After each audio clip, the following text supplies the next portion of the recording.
सभी मेरे साथियों को राजरत्न मेडिकल की ओर से जय भीम नमो बुद्धाय।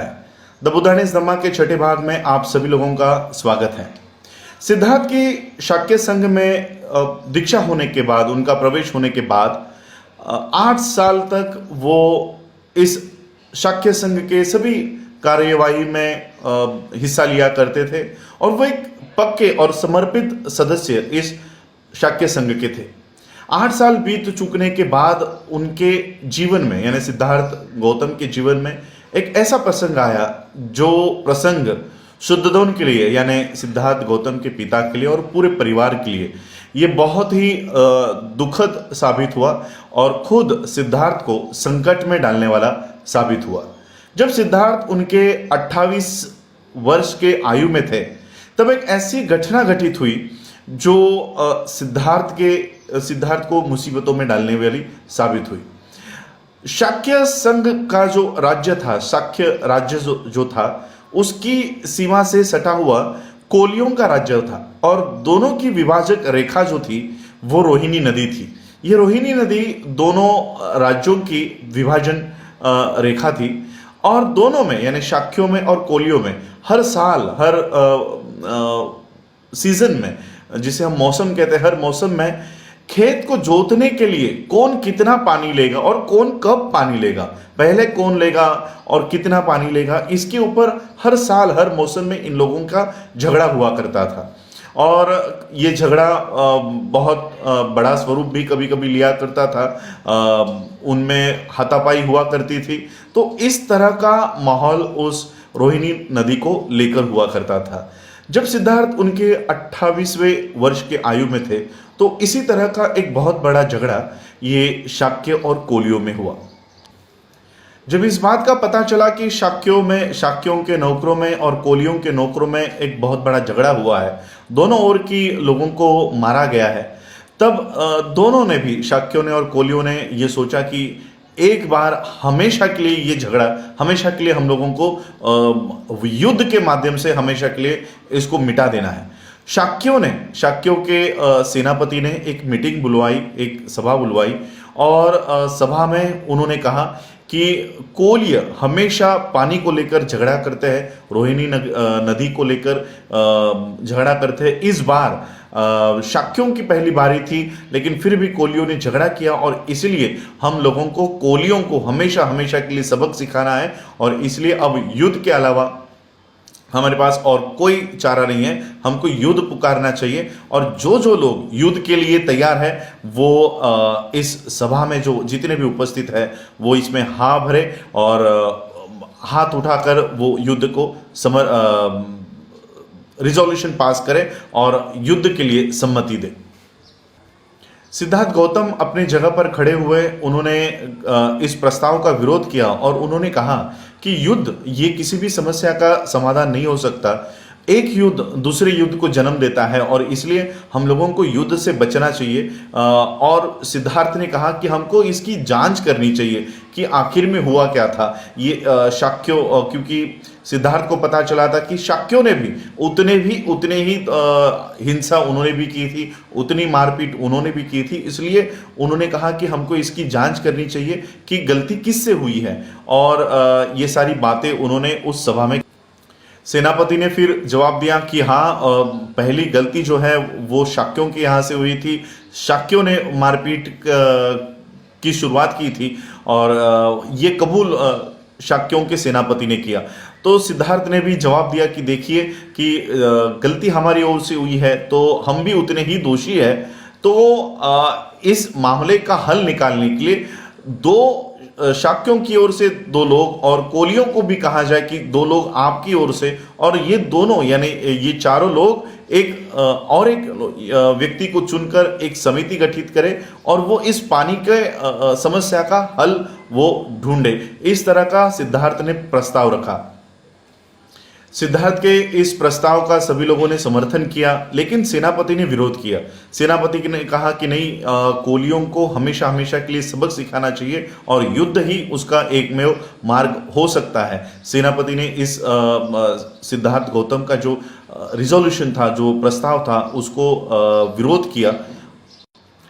तब सेनापति ने सिद्धार्थ के प्रस्ताव पर और खुद सेनापति के प्रस्ताव पर दोनों के प्रस्ताव पर संशोधन पर सेनापति ने सभी शाक्यों से अपने अपने मत मांगे और राय मांगी, और वो वोट के आधार पर उसका निर्णय किए जाने वाला था। सिद्धार्थ का जो प्रस्ताव था वो बहुमत से वो इनकार कर दिया गया, और जो सेनापति का प्रस्ताव था कि नहीं, युद्ध करना चाहिए और कोलियों को हमेशा हमेशा के लिए सबक सिखाना चाहिए, युद्ध करके उनको सबक सिखाना चाहिए, ये जो प्रस्ताव था, ये प्रस्ताव बहुमत से पारित हो गया।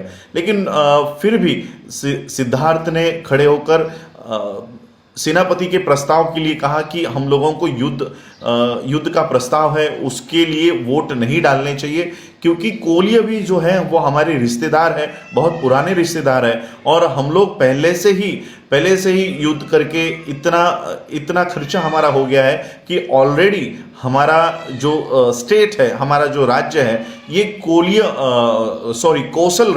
कौशल राज के अधीन हो चुका है। हम लोगों को अपने निर्णय तक लेने का इंडिपेंडेंस, हम लोगों को स्वातंत्र्य नहीं है, और इसलिए हम लोगों को युद्ध से बचना चाहिए ताकि और अधिक कौशल राज के हवाले हम हमारा जो राज्य है वो ना करें।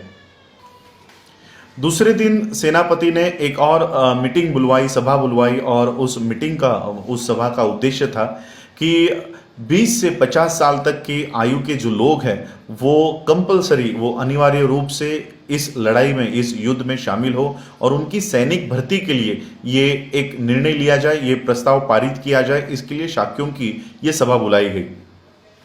सिद्धार्थ फिर खड़े हुए और उन्होंने इस मीटिंग का विरोध किया, इस प्रस्ताव का विरोध किया, और उन्होंने कहा कि हम लोगों को युद्ध नहीं छेड़ना है, लेकिन अगर अनिवार्य सैनिक भर्ती कराई जाती है तो वो इसके विरोध में होंगे, इस अनिवार्य सैनिक भर्ती के विरोध में होंगे, और अगर अनिवार्य सैनिक भर्ती होती है तो सिद्धार्थ उसमें शामिल नहीं होंगे और वो लड़ाई का हिस्सा नहीं बनेंगे। इस तरह का उन्होंने जवाब दिया।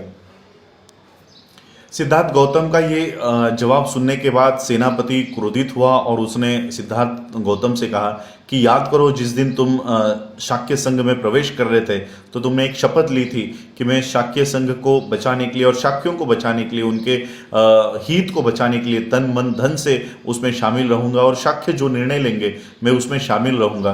लेकिन फिर भी सिद्धार्थ ने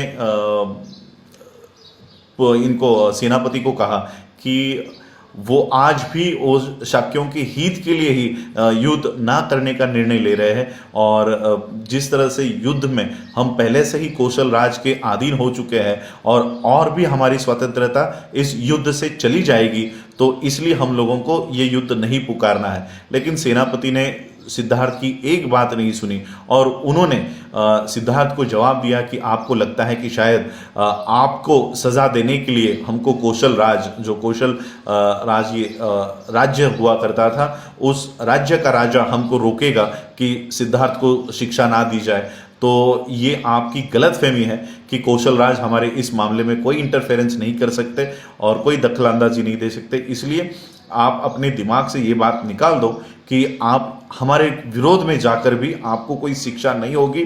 तो इस तरह की जो कल्पना, इस तरह की जो बात आपके दिमाग में चल रही, तो उसको निकाल दो, हम आपको सजा देंगे। तो सिद्धार्थ ने कहा ठीक है, आपकी जो भी सज़ा हो मैं वो सज़ा पाने के लिए तैयार हूँ, लेकिन आपके इस मिलिट्री में, आपके इस युद्ध में, अनिवार्य सैनिक भर्ती में मैं शामिल नहीं होने वाला। सेनापति ने सिद्धार्थ से कहा कि आपको अगर सेना की शाक्यों की अगर बात नहीं माननी है तो उनको फांसी पे चढ़ाया जाएगा, लेकिन अगर फांसी पे चढ़ा देते तो सिद्धार्थ के फांसी का कारण ये कौशल राज को पता चल जाता। इसलिए सेनापति ने दूसरा मार्ग ढूंढ निकाला। सेनापति ने कहा कि अगर हम फांसी तुमको नहीं दे सकते तो तुम्हारे परिवार की जितनी भी जमीन जायदाद है वो सारी की सारी हम जब्त कर लेंगे, और आप सभी लोगों का बॉयकॉट, सभी लोगों का हम सोशल बॉयकॉट करेंगे, कोई भी लेन देन आप लोगों के परिवार से नहीं होगा। इस तरह का सज़ा हम आपको देंगे। जब सिद्धार्थ को पता चला कि इस तरह की शिक्षा की योजना सेनापति बना रहा है, तो सिद्धार्थ ने कहा कि आप या तो मुझे फांसी दे दो या देश से निकाल दो, लेकिन मेरे परिवार का इसमें कोई दोष नहीं है। तो उनकी ज़मीन जायदाद जब्त करने के बजाय और उनको सामाजिक बहिष्कार उनका करने के बजाय आप मुझे जो सज़ा देनी है वो मुझे सज़ा दो और मेरे परिवार को इससे बाहर रखो। सेनापति ने सिद्धार्थ से कहा कि आपका जो प्रस्ताव है वो मैं स्वीकार नहीं कर सकता, क्योंकि अगर देश से निकालना हो या फांसी देनी हो तो कौशल राज को पता चल जाएगा कि हमने आपको देश से क्यों निकाला है या फांसी क्यों दे दी है, तो हम ये प्रस्ताव नहीं कर एक्सेप्ट नहीं कर सकते।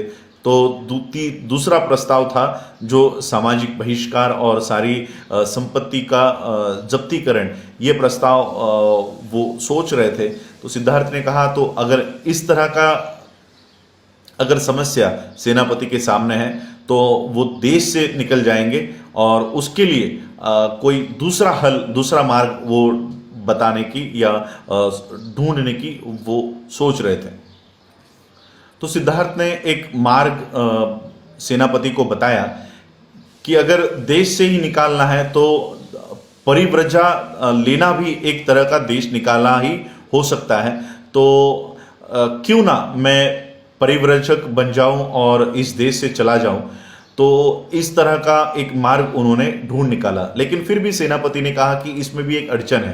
पहले आपको आपके घर वालों की यानी पिता की और परिवार की अनुमति लानी होगी। जब तक उनकी अनुमति नहीं मिलती आप परिव्राजक नहीं बन सकते।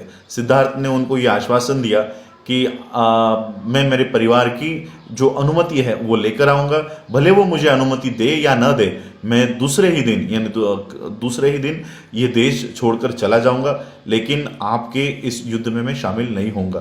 तो इसी तरह से पूरी जो सभा चल रही थी, सारा निष्कर्ष यहाँ पर आकर रुक गया कि सिद्धार्थ परिव्राजक बनेंगे और वो देश छोड़कर चले जाएंगे।